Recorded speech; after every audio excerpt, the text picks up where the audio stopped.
સંકલ્પ સાથે 21 જૂનના રોજ આંતરરાષ્ટ્રીય યોગ દિવસની ઉજવણી કરવામાં આવશે। 21 જૂનના રોજ નડિયાદ સ્પોર્ટ્સ કોમ્પ્લેક્સ ખાતે આંતરરાષ્ટ્રીય યોગ દિવસની જિલ્લા કક્ષાની ઉજવણી કરવામાં આવશે। કલેક્ટરશ્રીની અધ્યક્ષતામાં યોગ દિવસની જિલ્લા કક્ષાની ઉજવણીના આયોજન અંગેની બેઠક યોજાઈ।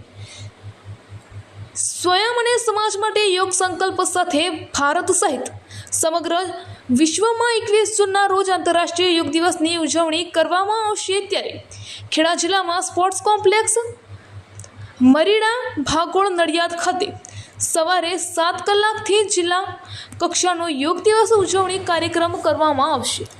આ કાર્યક્રમના સુદૃઢ આયોજનનો જિલ્લા કલેક્ટર શ્રી અમિત પ્રકાશ યાદવની અધ્યક્ષતામાં જિલ્લા કલેક્ટર કચેરી નડિયાદ ખાતે બેઠક યોજાઈ હતી। આ પ્રસંગે જિલ્લા કલેક્ટર શ્રી અમિત પ્રકાશ યાદવે તમામ વિભાગોએ સંકલ્પમાં રહી માઇક્રો પ્લાનિંગ દ્વારા યોગ દિવસની ઉજવણી માટે કાર્યક્રમો કરવા જણાવ્યું હતું। કલેક્ટરશ્રીએ ગ્રામ્ય તાલુકા અને જિલ્લા કક્ષાએ યોગ દિવસ ઉજવણી કાર્યક્રમમાં મહત્તમ લોકો ઉત્સાહપૂર્વક જોડાય એ માટે પ્રયાસો કરવા સૂચનાઓ આપી હતી। વધુમાં જિલ્લાના તમામ તાલુકાઓ અને નગરપાલિકા ખાતે આઇકોનિક સ્થળોએ આ કાર્યક્રમો યોજાય તે માટે જરૂરી વ્યવસ્થાપન ઊભું કરવા કલેક્ટરશ્રીએ જણાવ્યું હતું।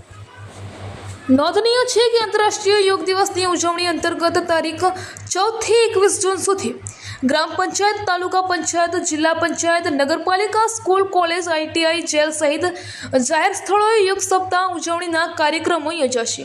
આ બેઠકમાં અધિક નિવાસી કલેક્ટર શ્રી ભરત જોશી, જિલ્લા વન સંરક્ષક શ્રી અભિષેક સામરિયા, નાયબ પોલીસ અધિક્ષક શ્રી, પ્રાંત અધિકારી શ્રીઓ, જિલ્લા યુવા વિકાસ અધિકારી શ્રી, નગરપાલિકા ચીફ ઓફિસર શ્રીઓ, તાલુકા વિકાસ અધિકારી શ્રી, મામલતદાર શ્રીઓ સહિત તમામ વિભાગના ઉચ્ચ અધિકારી શ્રીઓ ઉપસ્થિત રહ્યા હતા।